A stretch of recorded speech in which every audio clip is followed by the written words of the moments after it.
السلام علیکم پیارے دوستو، اللہ تعالیٰ نے انسانوں کو نیک راستہ دکھانے کے لیے وقت وقت پر 1,24,000 یا 2,24,000 تقریباً انبیاء اکرام بھیجیں تاکہ وہ ان تک اللہ کا حکم پہنچا سکے، مگر کچھ قومیں ایسی بھی گزری ہیں جنہوں نے اپنے نبی کی سکھائی باتوں کا مذاق اڑایا، جس میں پہلے نمبر پر یہودی ہے جو اس وقت اسرائیل میں رہتے ہیں۔ آج دنیا کے نقشے میں اسرائیل ایک ایسا دیش ہے جو انسانیت کے دشمن ہے۔ یہاں بسنے والے یہودی دنیا کے امن سکون کو تباہ کرنے پر تلے ہوئے ہیں، لیکن اگر ان کے خود کی زندگی اور رسم و رواج کو دیکھا جائے تو ہمارے لیے ان کو انسان کہنا بھی مشکل ہو جائے گا۔ آج کی اس ویڈیو میں ہم اسرائیل اور یہودیوں سے جڑی کچھ ایسی شرمناک حقیقت آپ کو بتائیں گے کہ جن کو سن کر کے یقیناً آپ ان سے نفرت کریں گے،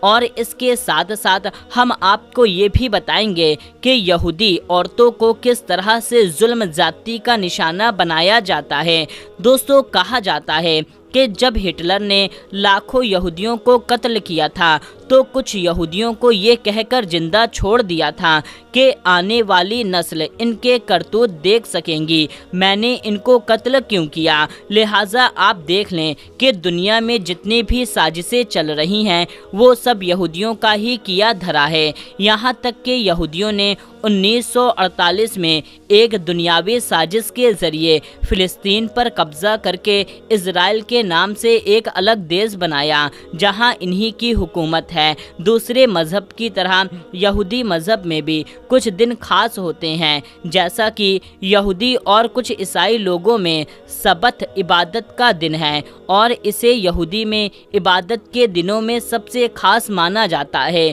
سبت جمعے کے روز سورج کے نکلنے سے لے کر کے اگلے روز سورج کے ڈوبنے تک جاری رہتا ہے، اور یہ دن روایتی طور پر 3 حصوں میں بٹا ہوا ہے۔ غیر آرتھوڈاکس یہودیوں کے لیے جمعہ اور سنیچر کے بیچ کی رات کا حصہ سب سے زیادہ خاص ہے، اور وہ اس میں خاص طرح کی تیاری کرتے ہیں۔ اس حصے کی شروعات چاول اور روٹی سے ہوتی ہے جو برکت کے طور پر کھائی جاتی ہے، جبکہ سبت کو امن اور پاکیزگی کا دن سمجھا جاتا ہے، اور اس روز روایتی طور پر اچھے کپڑے پہننے کو اہمیت دی جاتی ہے، اور کچھ لوگ بزرگی کی نشانی کے طور پر سفید کپڑے پہنتے ہیں، اور جمعے کی رات کو گھر میں موم بتی جلایا جاتا ہے، اور وہ صبح سویرے عبادت گاہ میں جاتے ہیں جہاں اس دن سے جڑی خاص عبادت کی جاتی ہے۔ اس کے ساتھ ساتھ کٹر سوچ رکھنے والے یہودی اس روز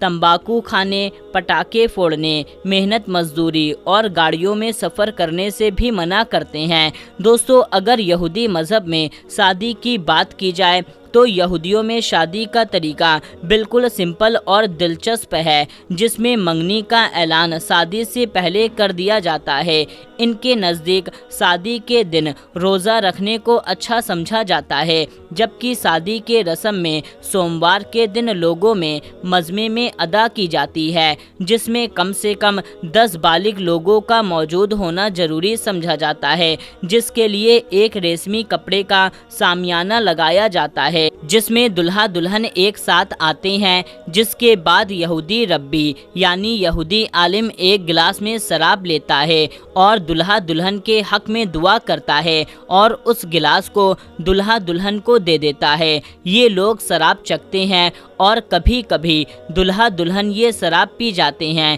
اور اگر دلہا اور دلہن کی جھوٹی شراب بچ جائے تو یہودی طریقے کے مطابق یہ جھوٹی شراب ان کو پلائی جاتی ہے، جو یا تو شادی کرنے سے ڈرتے ہیں یا وہ نامردی کی وجہ سے شادی سے دور بھاگتے ہیں۔ ان کے طریقے کے مطابق اگر دلہا اور دلہن کی جھوٹی شراب کسی نامرد کو پلا دی جائے تو وہ جلد اس نامردی سے چھٹکارا پا جاتا ہے۔ پھر دلہا دلہن کی انگلی میں انگوٹھی پہناتے ہوئے عبرانی زبان میں کہتا ہے، یہ دیکھو تم اس انگلی کے ذریعے سیدنا موسیٰ علیہ السلام اور اسرائیل کی رسموں کے مطابق میرے ساتھ جڑ چکی ہے۔ پھر شادی کے عہد نامے کو عربانی زبان میں ربی زور زور سے پڑھتا ہے، جس کے بعد شراب کا ایک گلاس لیتا ہے